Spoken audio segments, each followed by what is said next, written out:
United States National Highway Traffic Safety Administration says Toyota is recalling more than 55,000 vehicles as bolts inside the inverter may not have been tightened properly. Let's move on now to the shockwaves across the auto industry. Nissan and Fiat Chrysler joining Ford, Honda, Toyota, and GM in slamming the brakes on production.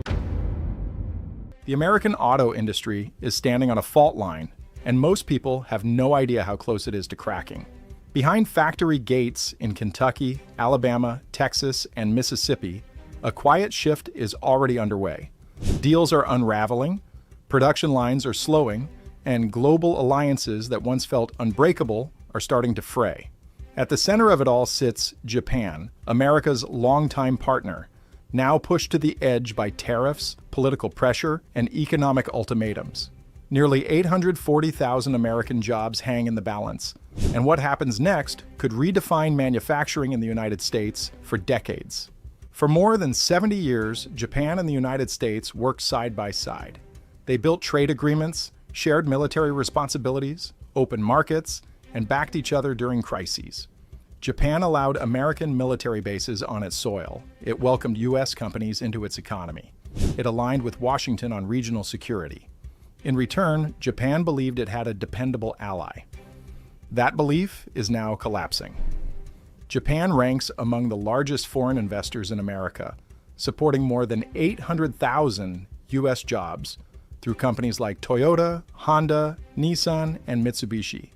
These businesses anchor entire communities, yet despite decades of cooperation, Japan now faces tariffs aimed directly at weakening its automotive sector. At the same time, Washington is demanding that Japan stop selling advanced semiconductor manufacturing equipment to China. Adding another layer to the pressure, the U.S. has begun targeting Japanese rice imports. From Tokyo's perspective, the message feels unmistakable. The Trump administration appears willing to squeeze Japan from every direction. In 2025, Washington stunned Tokyo by declaring Japanese vehicles a national security threat.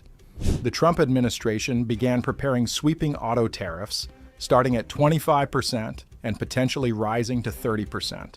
These were not symbolic numbers. These were penalties designed to reshape trade overnight. Former Prime Minister Shigeru Ishiba called the move deeply disappointing and warned that Japan was facing a national crisis requiring extraordinary action.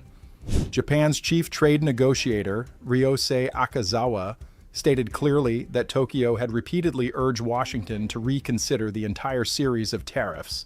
Even the then finance minister Katsunobu Kato said that the measures threatened Japan's recovery and could destabilize global financial systems.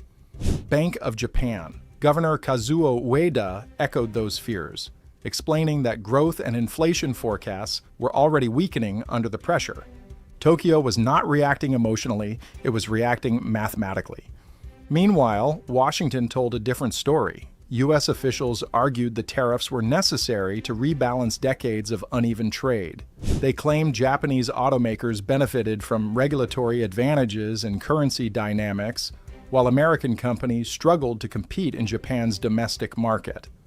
The White House framed the move as a matter of fairness and national security, especially as the auto industry pivots toward electric and autonomous vehicles. But Japan drew a clear line. Akazawa returned from negotiations in Washington and stated that no trade agreement could move forward unless tariffs were addressed as part of a complete package. Even former Prime Minister Ishiba admitted Japan remained far from any deal. The tone shifted from diplomacy to defiance. Tokyo made it clear there would be no concessions while tariffs remained in place. This dispute runs far deeper than cars. It signals a collapse in trust. What many Americans do not realize is how deeply Japan is embedded in the U.S. economy. Japanese automakers did not rely on imports alone. They built factories across America in states like Kentucky, Texas, Alabama, Mississippi, and Indiana. These facilities now produce more than 3 million vehicles every year, primarily for American buyers. In 2023, Japanese brands accounted for nearly half of all vehicles sold in the United States. Toyota ranked as the #1 automotive brand nationwide. In 2024, Toyota sold over 4.4 million vehicles, maintaining its dominance in the American market. Nearly half the cars on U.S. roads come from Japanese manufacturers, and these companies support massive employment networks. More than 500,000 Americans work directly or indirectly for Japanese automakers. Some estimates place that figure closer to 840,000. When suppliers, dealerships, logistics, and service networks are included, over 2 million U.S. jobs depend on this ecosystem. These workers earn more than $90 billion annually. They contribute over $30 billion in taxes that support schools, hospitals, and local infrastructure.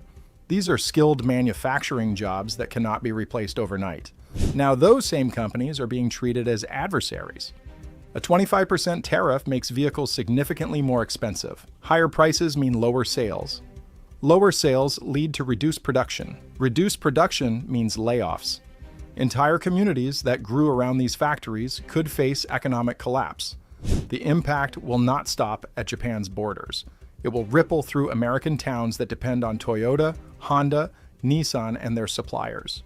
Japan trusted the United States. It aligned on defense. It respected U.S. trade policies. It invested billions into American manufacturing. And now it faces economic punishment from the very partner it supported for decades. The pressure does not end there. Japan is also being squeezed from the opposite direction by China. Chinese automakers are flooding global markets with low-cost electric vehicles, backed by heavy government subsidies. Japanese manufacturers cannot match those prices while maintaining profitability. If tariffs push Japanese vehicles out of the U.S. market, Chinese competitors gain ground worldwide. Japan finds itself caught between two superpowers, one erecting trade barriers, the other leveraging state-backed manufacturing dominance. Then there is the semiconductor battle. Japan produces advanced chip-making equipment used in semiconductor fabrication. Roughly half of these machines are sold to China. Washington wants that stopped. The United States is attempting to slow China's technological rise by restricting access to critical manufacturing tools. Cutting off Japan's chip equipment exports to China is central to that strategy. Congress recently sent a private letter to Japan's ambassador in Washington. It was not announced publicly. It was delivered quietly, signaling urgency and sensitivity. American officials warned that China could soon control nearly half of global production of older, widely used chips found in cars, electronics, and military systems. The letter also pointed directly at Huawei, accusing the company of secretly building chip factories while masking its involvement.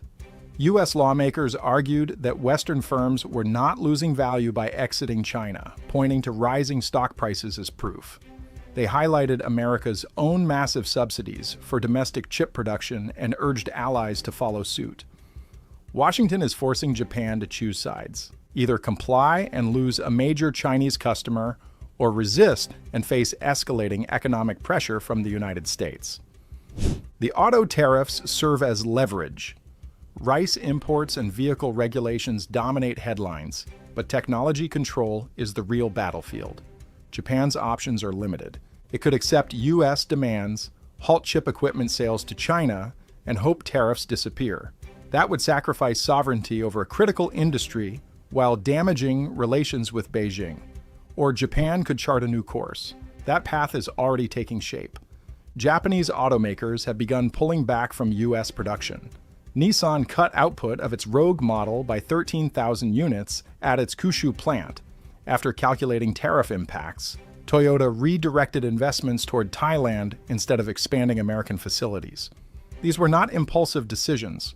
Japan prepared contingency plans years ago during earlier trade tensions. When tariffs materialized, those plans went into motion. Japanese companies no longer view the United States as a predictable manufacturing base.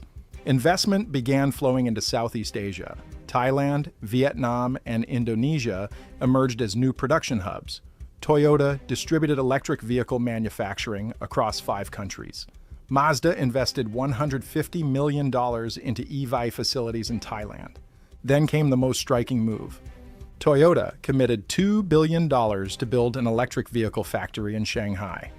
Not long ago, that would have been unthinkable. Yet, declining confidence in U.S. trade stability made China appear more reliable. Japanese production in America will not collapse overnight. It will fade gradually.